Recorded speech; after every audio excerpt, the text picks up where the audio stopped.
What's the wallpaper on your phone? There's wallpaper on my phone.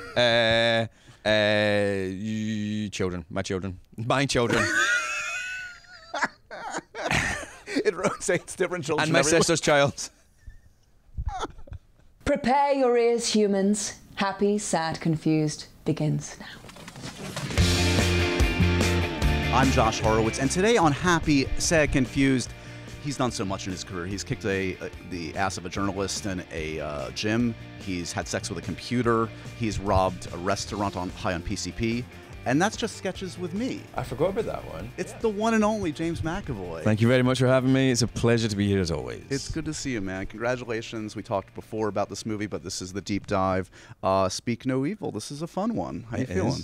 Good. I'm really proud of it. I thought when I read it, it was scary. It was potentially really funny, and it felt like it was about something more than just, I don't know, a piece of scare entertainment. Right.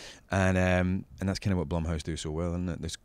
It's got something underpinning it socially to say about the people in it. And I thought it had potential to be something more than the sum of its parts, and I think James has done an amazing job. James, not myself. Oh I only speak of myself. Third person. When James reads a script, James killed it in this one. The director is also called James Watkins, and he did an amazing job, Yeah. and he's just really brought it home. And everything that I thought it could be, he's managed to nail. I wasn't able to be there for your premiere last night, but I would imagine this is an audience movie. How did it play? I thought that I would see the peak audience at San Diego Comic-Con, right. and they were really interactive. But last night it just went up on a crazy level. Now look, it's a premiere, sure. And we're all there, and there's hype, and it's free wine and cheese, and that kind of, wine and cheese, it really gets your audience going. And but if you're there with a crowd seeing this on opening night, Friday the 13th. And you've even got a crowd that's only half what they were. It was electric. It was so much fun. They were screaming at the screen. It was so good. Have you had the opposite experience at a premiere where you've realized, oh my God, this isn't gonna play. When you're just like, what is that noise? And you just like my stomach growling. It's just like, boo, boo, go home, McAvoy. You've never been booed. No, I've never been booed. I have actually been booed. I did a play called Out in the Open, and in the opening scene, myself and another Scottish actor had to make out as two men because they were in love with each other. And I got booed a couple of times by a couple of older gentlemen, and then they walked out as well. And that happened more than once in that theatre, I've got to say. How long ago was this? That was back in 1946. Back before the war. We were still on rations. No, that was probably 2001, a theatre odyssey. Did the audience rally around you? Did they ostracize these folks that weren't so tolerant, hopefully, or no? They just. I remember the first person that did that, his wife hit him and told him to shut it, and then that's why he left. Good for the wife. I know. Yeah. I don't think she said shut it, but she told him to stop. Right. Yeah, but she hit him, which I thought was quite. I was like, is violence ever good? Maybe in that case. That's the case. Yeah. What's it like for you? I always wonder, obviously you've read the script, you have the experience on set, you have good vibes. The first time you see a movie, are you filled with dread or excitement at this point in your career when you see a finished cut of a film for the first time? I'm pretty half full guy, and I'm pretty half full guy. I don't know. I'm a pretty glasses half full guy is the full sentence. So I go in hopeful. I definitely go in hopeful, wanting them to be good. But to be honest with you, I don't think I can really. I think I can tell whether I did my job, i.e., did I tell the story? Right. Is it believable? Is it realistic? Is it something that people will enjoy watching? I don't know. Right. But I can tell whether I've told the story or not. So I can't really understand whether it's really good or not until I'm watching it with an audience. And really, I think watching it in isolation, it's just a kind of vanity project, really. So, but watching it with an audience is incredible, because that's why I did it. I did it to try and have an effect on a bunch of people sitting in the dark. And getting to be a part of those people and feel the experience they're having, or not, if the film sucks,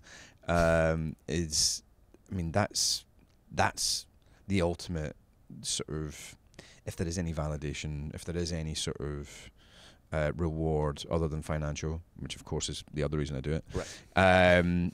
That's it, is to get to see it land with somebody well. And then you have to remember as well, like for every 20 people that are sitting there going like, oh my God, this is the best film I've ever seen. There's like another 20 people going like, right. You know what I mean? Or going like, oh my God, why did we come and see this shitty movie? That fucking Scottish actor. Is he Scottish, That guy Irish? again, That guy, he's wannabe Tobey Maguire. Is that the aspiration? When he grows up, he wants to be Tobey Maguire. Fuck that dude. Like any young Scottish man, he wants to be Tobey Maguire. Yeah. You got to know that, like, you got to take every time you're like, God, that really works. Yeah. There's people there just sitting going like, this sucks. Yeah. So this one, to set the scene a little bit for the audience, there are two couples at play here. You know, I don't think it's revealing anything because the trailer kind of reveals you're not necessarily the nicest dude in this. Well, listen, there's a contract that you sign when you come to see a scary film, isn't there? I'm not going to call it a horror film because it's not really a horror film. Right. When you come to see a scary film, there's a contract, isn't there? And it's like, I come to see some bad stuff happen. Yeah. And then I guess, unless it just blows its load... This is why. Yeah. You're welcome, everybody. Buckle up. Unless it 4 just minutes like, in, we got there. Yeah. Unless it just rizzes its jizz in the first. Sorry, I'm getting inappropriate James McAvoy drinking looks. game. I'm getting really stern looks from my publicist right now. I'm so sorry. Unless it just. Yes. Come on, you got it. Go on more. Unless the man jam just comes in this. I can't even make that rhyme with anything. Man jam in a traffic jam. Okay, so what am I saying? Unless you deliver upon what the audience came for, like straight away, and you just start like doing it every 5 minutes, there's sort of a joy in going, all right, you came here for something scary and bad to happen. Right. We need to keep that away from you as long as possible and fill that time with tension and other stuff like comedy and inappropriateness and all sorts of things. And that's the contract. So them knowing that I'm a bad guy from the trailer doesn't really matter. I don't think so. That's why they're there. Right, exactly. This is what I signed up for. Yeah, you don't want to sell a different bill of goods. You're getting what you paid for. It's a remake of a film. I haven't seen the original. People love the original. Yeah. What's your attitude on remakes? Because I get annoyed about folks that like get annoyed of remaking stuff. It's like I'm the weird guy that was like cool with Gus Van Sant doing Psycho. Like I like to see reinterpretations and experimentation with work. I mean, do you have a similar attitude? Like, what's your vibe? I do have a similar attitude. Look, I've been remade in America, and I'm glad because although I made a TV show in the UK that everybody loved and was like a cult hit and all that, and people went crazy for it, people in America weren't really going to watch that. Yeah. To them, obscure British, probably quite so British it was alienating to them. Right. Show. So the fact that they remade it is shameless. That show. Here, I was fine with. Was it weird for me to watch? Totally. There was a guy playing my part. I think he's the guy in the Bear now. And he was doing stuff that I improvised on the day. And you're like, wow, they're really like taking it. I think they then went off and did their own amazing stuff that was different to what we did.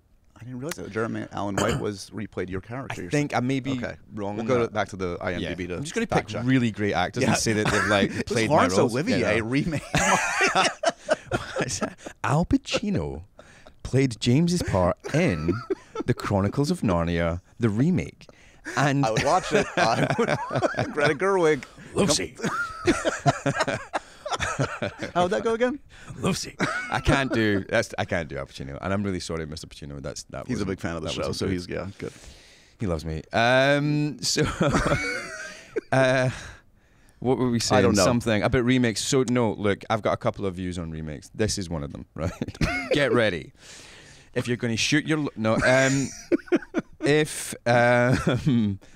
like I've done Macbeth, right? Right. And I've done tons of plays. I've done Cyrano de Bergerac, and I did not remake them. Right. They don't get remade. You just do your version of it, sure. Right? And that's what we do in a film. It's not necessarily a remake. We're telling the same story differently, and we're going to tell it as our relationship and our response to the material, so it will be different. But the other thing I think is as well, let's say this movie was an English language film or the original was an English language film and it made 600 million worldwide, which is what we're aiming for, by the way. And $1 under. And like everybody saw it, and no it's on TV. There's no reason to make Right. it. This really great film didn't reach a massive worldwide audience, unfortunately. And so there is still I think there are people out there that would enjoy this story who would not watch a foreign language film if they're in an English-speaking country. And so I still think there's a valid reason for doing it. And then I also think there's going to be a lot more people go back and watch the original who would never have heard of it and would have gone, Danish film? Nah, thanks very much. And I come from a country where we even speak English and people won't watch our movies, Scottish films. And so that's when we speak English. And so I think that the whole thing of like, why are they remaking it? Well, so that more people can see it, so more people can see the story. You fell into a lovely Al Pacino there. It reminds me that I've heard you do a lot of wonderful impressions voices over the years. When you were growing up, little Jimmy McAvoy, was he doing a lot of impressions? Was that tell me about little Jimmy. Tell me about little Jimmy. Let me tell you about me as a wee boy. Yeah. I think I was highly sensitive. I was quite quiet. I think I watched a lot. I think I didn't really come into myself until I was a teenager. What was TV and film an escape for you as a kid? Definitely. I mean, I had no idea that I could do anything with it. There was no acting class or anything like that, or no performance. But I loved film. I loved television. I love cartoons. I mean, one of my earliest memories is watching not earliest, but like must have been about 5, I think. And the Terminator was on. We got it on a pirate DVD. Not a pirate DVD, a pirate video. Like where you can see people walking back in front of the camera and all that. And you had to give it back. We had to rent the pirate video. Yeah, What kind of video store were you using? A pirate one. It was like a guy in the pub. Do you know what I mean? Amazing. And it was so popular, this movie, The Terminator, that you had to rent the pirate copy, which was like all green and like you couldn't see properly and all that. The sound was awful. Ever get the James Cameron meeting? Ever meet Jimmy Cameron? No, but he called me once. He called me once to play a part in a movie, which I didn't end up playing. And we connected over something. We connected over Split because I'd been sent a script a million years ago that Joel Schumacher was going to do. I know exactly. It was The Minds of Billy Milligan. It was called at the time. Yeah. And James Cameron had worked with Billy, and had spent a hell of a lot of time with him. And I will not tell his story because it's his story, but he told me an incredible story of something that happened to him with Billy Milligan that it happens in Split. Amazing. Okay. Now I've got to follow up for James Cameron next time I see him. Thank you.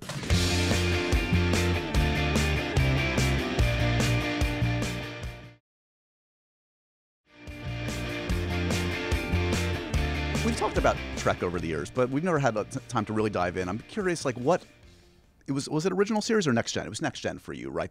Star Trek? Yeah, Star Trek. I thought you said Shrek, and I was like, why have we not talking about Shrek more? Was it Shrek Forever After for you, or Shrek the Fourth that you loved more? No, I want to nerd out on Star Trek because I'm a fellow Trekkie. What was your bag? What were your obsessions with Trek in your young life? So when I was really young, I did watch a lot of the original series. It was William Shatner and Leonard Nimoy and all those guys. It was just on all the time. Yeah. And I really enjoyed it. It was like a comic in some ways. I mean, it was so colourful. But then when I got a bit older, Next Gen really pulled me in, and the kind of through line narratives of Next Gen were so good. The stuff that kept coming back. The Cutis and all that whole storyline was amazing. But I also loved the movies, the original cast Star Trek movies, which were so far on, like so much later than the TV show. Yeah, they were brilliant. Wrath of Khan's an absolutely amazing film. Wrath of Khan is just like a but there's so much sentimentality and there's so much they're really sentimental, those films as well, I find, because even from the first one, it feels like they're going back. Right. Do you know what I mean? Right. Like getting the band back together. You mean the motion picture, the first one? Yeah. Which is a little ponderous, a little slow, but still. No, don't get me wrong. And it's got a little bit of space opera coming into it that they tried to take from like 2001. It felt like too. Clearly, it feels like yeah, definitely. Which I didn't realize because I hadn't watched 2001 at that point, and I didn't realize that like they were like riffing it and making it mainstream and trying to like appropriate that. But I loved it. How have you never been in Trek by now? After all these times, did you ever? I mean, came close. JJ's Came close. Was it McCoy? I can't tell you who. Can't tell you who. Did you want it? Did you like? I got offered something. Okay. I didn't want to do that. I suggested I could do something else. They wanted to camera test me, and I was like, do you know what? Yeah. It's all right. Don't worry about it. Not because I wouldn't, Sure. but because I just didn't think I was right. Got it. And what I said to JJ, and here's what I said to JJ. I said, you want to get yourself... No, what I said to JJ about what I thought the role should be and the kind of actor that should be, they absolutely got. And they, like, I'm not saying that he got that because I said that to him as well, but the kind of person I thought that I'm not is exactly the person who got it, and it was brilliant. And I love the new ones. I love JJ's films. I think they're excellent. Me too. I defend the second one. Into Darkness is great. I think it's really good. Yeah, I agree. I've never heard the story of how you got First Class. Did you have to audition for First Class, or was that an offer? It was pretty simple. My first child came, and neither myself nor my wife at the time worked for about 6 months to a year. We just stayed at home and looked after him, and we weren't penniless. We didn't have any debt, but we had pretty much nothing in the bank. And at that point, I needed to work, but I wanted to work from home in London so that I didn't want to just disappear from the kid. X-Men came in. I went, where's it filming? They went Pinewood. It's 40 minutes from my front door. I was like, awesome. And I was also like, X-Men, great. I loved the cartoon when I was a kid. That'd be brilliant. I loved the movies that they came out in 2000 and Brian's original movies. They were brilliant. And I was like, what part? And they were like, it's Charles. And I was like, great. I'm a Trekkie. I get to be fucking Jean-Luc Xavier. It's going to be brilliant. And they said the script is like under wraps, so you need to go to this restaurant and they'll give it to you and you read it, and then you have to give them an answer like quick. And so I went to like, it was like a chain restaurant. It wasn't even like fancy, and not like a McDonald's or something like that, but it was like, like a Burger King, and classes. And I go in and I meet Matthew Vaughn, right? And he has a quick chat with me, and then I sit and read the script. Nobody tells me that there's only like 60 pages of it at this point. And I feel like it's good. Jane Goldman did a great job. Sure. But it's good, but it's incomplete. And you don't really know where it's going. But I was like, this is a 3-picture deal. They're paying well. It's 40 minutes from my front door. Yeah. I'm a fan of the original material. I get to be young Jean-Luc Xavier. And I was like, this is a no-brainer. So my agent phoned me and she was like, what do you think? And I was like, it's a work of genius. We're doing it. I love it. I know. But it was like, sometimes you make the right choices for the wrong reasons. And I made, usually when I would make choices based on all those criteria for selection, it's not, you're not choosing right. Yeah. It worked out amazingly in that one because I did love playing Charles. I had such an incredible time exploring him for those movies, and shared some of the most incredible times with castmates and friends in beautiful places around the world. Because after the first one, which was in London, it was great for me. We then bobbed Hello, off Canada. Here we go. It was like, bonsoir, Montréal. Bonjour, Montréal. That was my crap French. And so it worked out incredibly well. And I really was a fan of the original material. Yeah. So it worked out so good. How do you? So there were four of the films that you guys did, that your group. I mean, how do you rate? Like, is First Class the one you love most? Like, how do you kind of look back at that quartet? First Class, I think, is my favorite film in terms of the journey for me as an actor, and what I got to explore of Charles, I'd say Days of Future Past. But I think Days of Future Past, Apocalypse, and Dark Phoenix, they're much more sort of classical films, Right. and classical sort of superhero films. I think First Class was trying to do something with a kind of different sort of energy and feel, which I responded to at the time when this is 15 years ago nearly. I'm 30 now. I was 30 then. I'm 30 now. Well, Can you you did it tell? when you were 15. That's right. I did it when I was I 15, forgot about guys. that, I'm only 30 now. I was 30 then, and so it was the right movie for me at the right time. But so I don't really rank them all, but in terms of the journey and what I got to explore with Charles, I mean, I couldn't have wished for more. Yeah. In Days of Future Past, that was like an acting workout doing that role, like compared to some of the more art house films that I've done even. So I loved it. Did you watch the new cartoon, the retro X-Men '97? People are loving that. Waiting to watch it with my eldest. Nice, nice. I just actually, speaking of the comic book side, I just ran into Nick Hoult in Toronto, our buddy. Oh my God. What do you think about Nick doing Lex Luthor? Amazing. Right. I mean, if you're going to go bald, you better look like him. He's Helps. I mean, he's gorgeous. I'm excited. I'm really excited because I think he's got such good. I think he can be really malevolent, and I think he can also be really funny. And I think those two things together, it's clearly what I like doing, especially for Speaking of Evil. We call that the McAvoy special. McAvoy special, malevolent and humorous, with a smidge of predatory. But I think he's got that like for free, and he's so deft and subtle in a way that you don't quite realize. And I think he's going to just blow it away. I feel like the common denominator of like all the great actors is like they're also very intelligent, emotionally, and just like and he's a smart dude. Yeah, no, definitely. He's been in. Listen, I think he was 18 when we first started working together, and he was like, in a weird way, More totally mature than you guys. yes, but because he was the one sort of acting his age, Right. and that's actually the most mature thing you can do. Right. Do you feel like your superhero dance card is full now, having done Charles? Like, would you ever do DC? Does that intrigue you? I could see you, like, not to pigeonhole you in the villain thing, but a Batman villain in the Matt Reeves universe. I mean, I've been asked to be a villain in something else, and I didn't want to do it because I didn't think it was good enough. Has that film come and gone already? Yes, yes. And have I been asked to do anything else superhero-y? It might have been.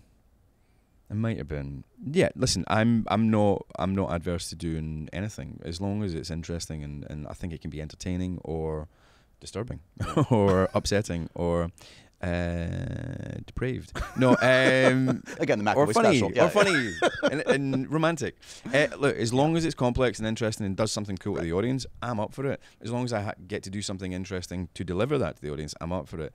Doesn't matter whether it's a rom-com or a war movie or a superhero movie, you know. And also as well, I feel like more and more superhero movies can't just be superhero movies. Right. They need to be something else, because you can't just go like, this was a kid, something bad happened to them, then they got over it, and then it's just like origin story after origin story. So you've got to have superhero isn't enough. Right. It's got to be a real movie now. Bruce Wayne's parents were killed in an alley once. Were they? Yeah. We've never seen it depicted on screen. Did they ever dance to the Devil in the Pale Moonlight though? Yeah, That's what I want to know. Can you imagine if he'd have gone like, yeah, we did. That was last Tuesday night. Yeah, at the Pavilion Ballroom. It was awesome. And then the Joker's just like, oh, great, okay. Oh, never mind. Yeah. We're talking about a lot of genre stuff because A, you love it, and B, you've done a bunch of it. And even early on, I think of Children of Dune. Was that a big moment for you as a young actor? Not only the role, but also to be in an interpretation of Dune? Yeah, totally. I mean, I'd read all those books, which are, by the way, increasingly, if you're a fan of Denis Villeneuve's films, which are brilliant, they're going to get wild. I know. They get mental. They get like, I don't know how, I'm not casting aspersions on Frank Herbert. I don't know if he was into stuff. mushrooms and psychedelics, whatever, but it gets wild, man. Yeah, it was great. And it was, you know, I got to play this big old part, running around with my top off in sand pits in the Czech Republic in Prague, pretending I was in the desert with people like Alice Krieger and Steven Berkov and just incredible people, Alec Newman, Julie Cox, like incredible actors. right at the beginning of my career and kind of do space opera, kind of do classical stuff. And the fact that I'd had a classical theatre training, I think, helped as well, because you got to sort of lean into that a little bit. 100%. It's almost, you got to be a little bit Shakespearean about it. And by the way, Patrick Stewart was in, of course, Gurney David Lynch's ones as well. So just bringing it back, Patrick, bringing it back. Still literally looks the same 40 years later. Like, insane if you go back to that 84 movie. Oh my God, I know. I love that movie, by the way. I love that film too. They love the weird armor that they have, the force fields. Yeah. But yeah, so it was brilliant. It was great, and I kind of got to flex a lot of muscles. And I had no muscles at that point, but I mean, like I got to flex a lot of acting muscles that I really enjoyed. You got to flex a lot of acting muscles. Look at that segue in Split. You referenced it earlier. As I recall, the great Joaquin Phoenix was actually attached to that one. That's my understanding. Yeah. Is that weird stepping into a role when they've gone down another road with an actor at first, and maybe it's in that director's mind? No, definitely not. Because I think I'm confident enough to think that I'll do it better anyway. I'm joking. I just like saying. Are you joking? The wrong thing. No, you're kidding. He's an amazing actor. I think he'd give a very different performance to the one I did, but I think he'd give an incredible performance. And then it's fun. Do you know what? Sometimes coming in last minute is the best way. Not to overthink it. Yeah, exactly. And I think he ditched it like 2 weeks before they started shooting. Wow. It was really last minute. And so you only had literally that amount of time to prep? I had a couple of weeks, yeah. I had 2 weeks. But you know, the script was well put together, so a lot of it was actually pretty clear what I wanted to do straight away. There was a couple of characters that took a little bit longer to find. Patricia came real quick. Dennis came real quick. Hedwig took a little while, and it wasn't until the read through, the table read, which I was really nervous for, because I was like, you know, table reads generally feel bad. Right. You never get a good performance in a table read. Right. And generally, if somebody is performing really well in a table read, it's because they're being big and too big for film almost. Right. So if you're trying to do what's appropriate for what will work on the shoot on the day, it just doesn't come off the page. It doesn't come off the table, right? Anyway, so I'm sitting there going like, God, I've got to do all these like 15 characters and be judged by everybody in the room, including Universal studio execs, including like Jason Blum and all that. And I'm like, phew. And I haven't even found some of the characters, and it just came on really, really quick. And then Knight actually said to me, like, I want you to do Hedwig with a speech impediment with a sibilant S. Right. And I was like, what, just at the last minute, you want me to just go for it? And he was like, yeah, we need to try something. I was like, all right, cool. And so we did it in the read through, and after like one scene of doing it, we were like, done, ka-ching, it's good. You know what also I have to say is now Glass honestly has more resonance for me as a Bruce Willis fan, because I mean obviously we're all like feel horribly of what he has to endure in his life now, and like, to be clear, I mean, he must have been struggling even then to get through that. In retrospect, now we know. But yeah, no, I think in retrospect, I think you could say that. Yeah. But your experience, just again, like we were same age basically. So growing up with Bruce, to be around him in that situation, totally amazing. I used to watch Moonlighting when I was a kid, and like those first couple of seasons of Moonlighting, when he was like hilarious, smartest, funniest, coolest guy. Oh my God, he was so funny. I remember like really kind of thinking like, I hope I'm like that with a woman one day. Like, I hope I'm able to be funny like that for some nice lady one day, and make them laugh and make them like me. God, I'm really sad. I hope I'm able to make a lady like me one day. It's really sort of pitiful, isn't it? It's I just true, sat though. there, self-harming.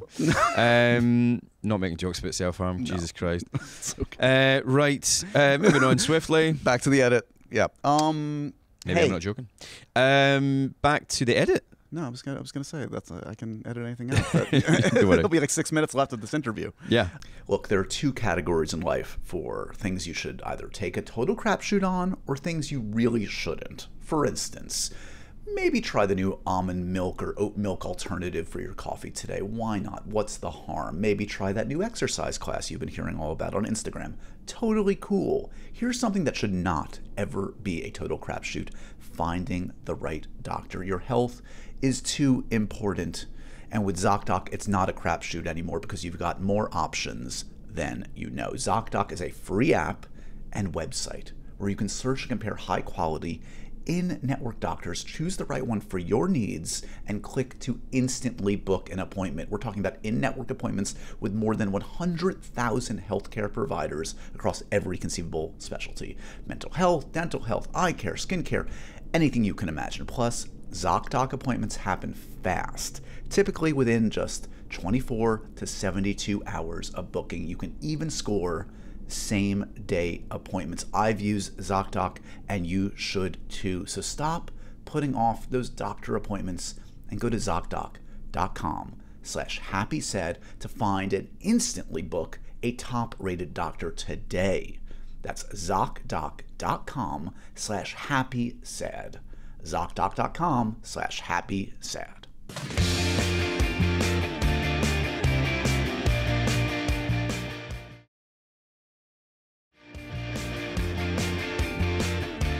We've talked before about your directing. This is the next big gig.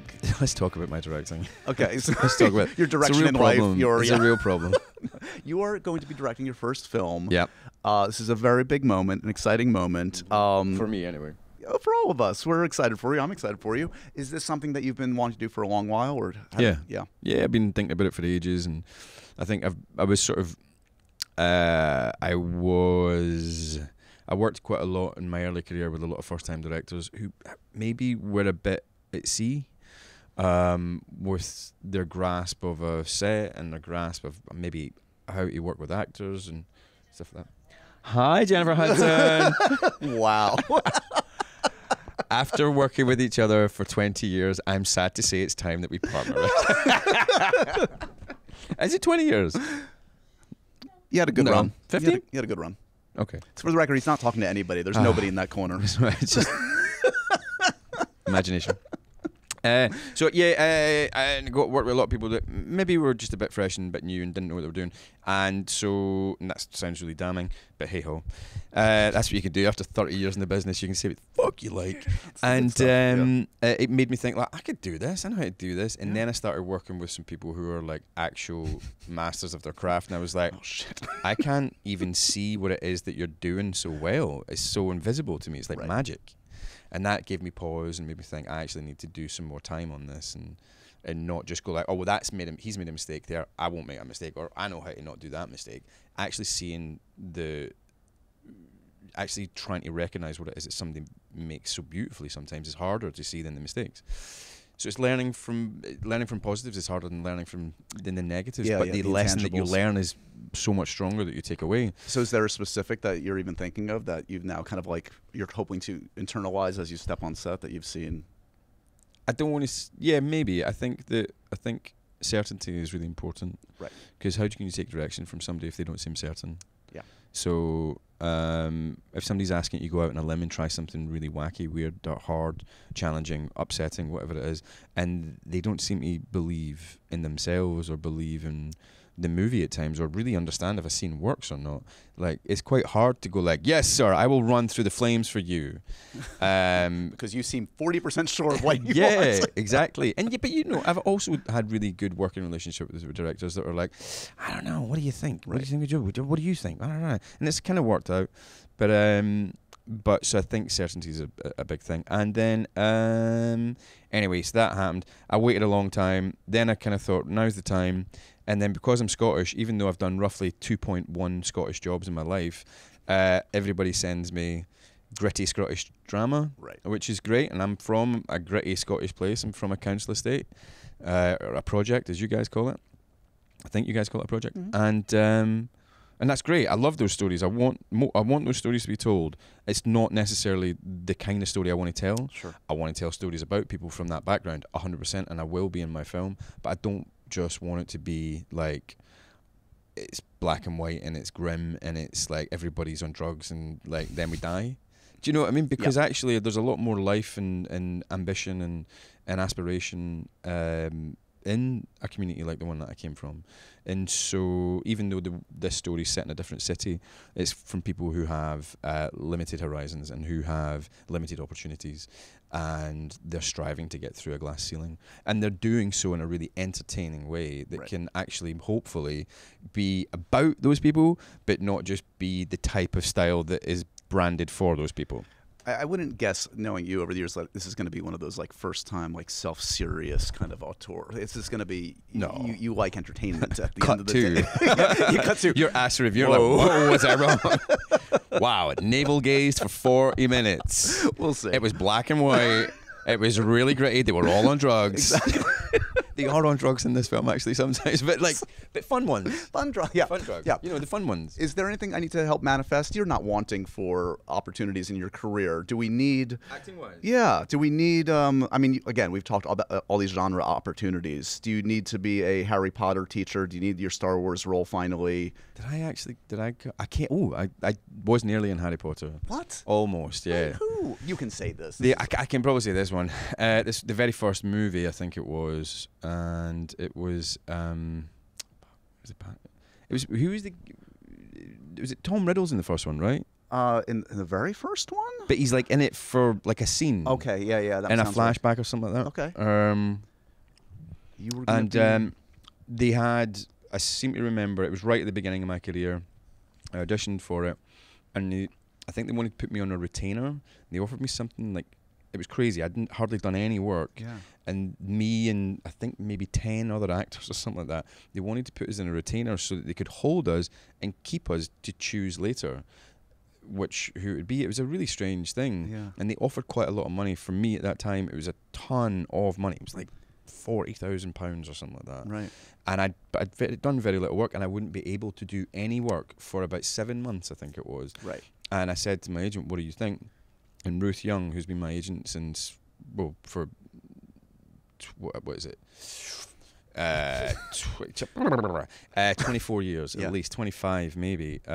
She was like, absolutely not, don't do that. Right. And she was like, we're going to go and do something else. And I ended up doing the play that I got booed by a homophobic gentleman.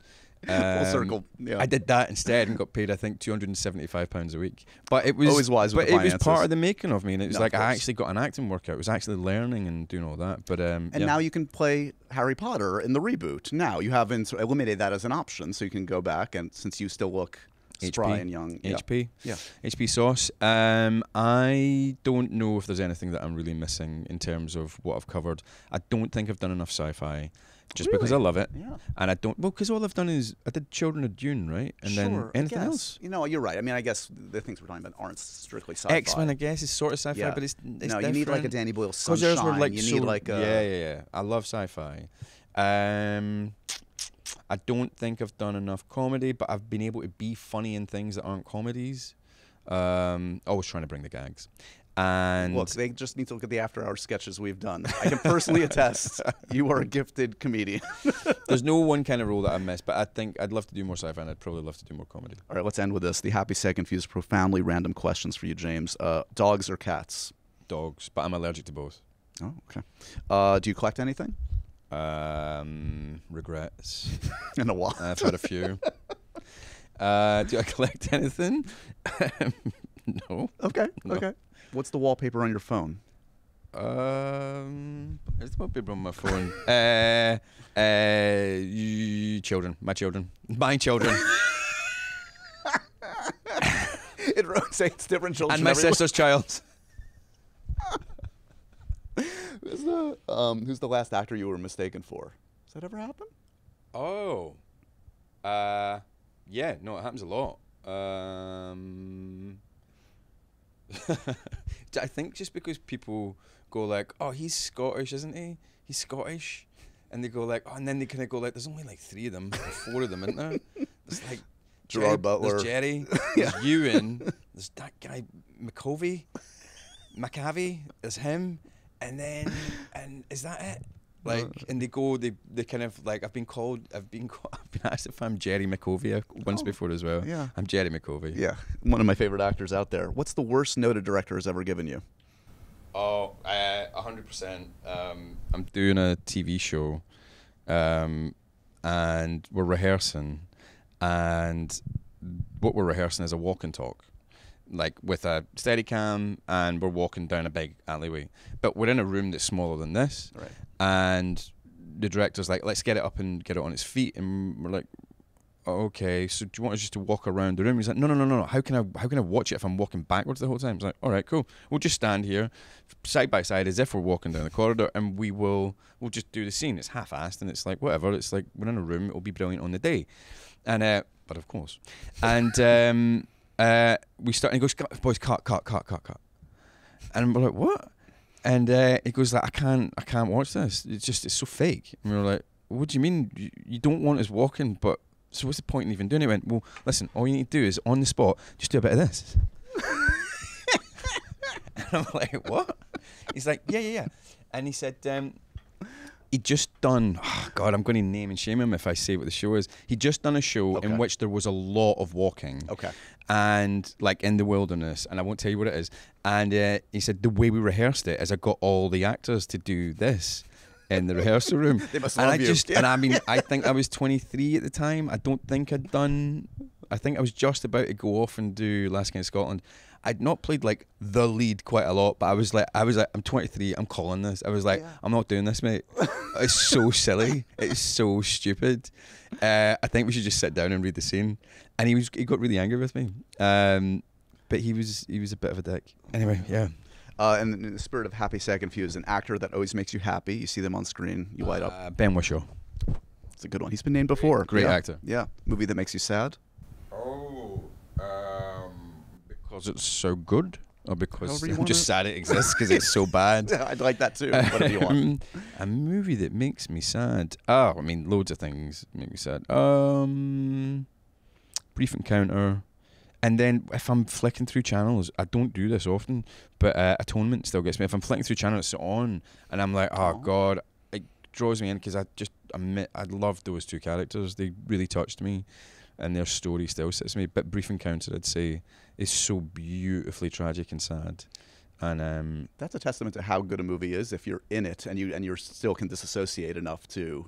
I know, in that way. and I don't do that with anything else that I'm in. If I'm flicking through channels and something's on, I'm like, oh, cute, and then keep going and watch the football. But that one gets me. But Brief Encounter, and weirdly, Brief Encounter was a touchstone for us in Atonement. That makes we sense. sort of adopted that acting style a little bit. It wasn't how people behaved back then, but it was definitely how people acted back then. Right. And the way their relationship ends in that story, and the unconsummated love that they have is just so sad. And a food that makes you confused. A movie that makes me confused? A food. A food that makes me confused. More important than movies, come on. Goat's cheese. Really? It tastes like a headache. When I taste it, when I've got a headache, I get the same flavour in my mouth as goat's cheese. So is it Narnia related? Because you're kind of like in that. Because like I can't. It's just like it's almost like cannibalism. Yeah. You can't drink your own milk. I think we figured out your hatred of goat cheese. You're welcome. Were there any female fawns in Narnia? You were in it, so I don't know. I mean, I wonder if male fawns can lactate, because otherwise they're going to be cheeseless. yeah. Let's bring in the animal expert that we always have on staff. Can we have the fantastical beasts expert, please? Thanks very much. James, it is always a pleasure. Thank you. I think we promoted your movie, hopefully. It's excellent. Speak No Evil. Check it is out. Excellent. It really is. See it with a big crowd. Congratulations. Good luck on the directing effort. Thank you. We'll compare and contrast compared to your comments now later. And you'll be tested. No, thanks as always, buddy. I really appreciate it. Thanks, bud. Thank you. And so ends another edition of Happy, Sad, Confused. Remember to review, rate, and subscribe to this show on iTunes or wherever you get your podcasts. I'm a big podcast person. I'm Daisy Ridley, and I definitely wasn't pressured to do this by Josh.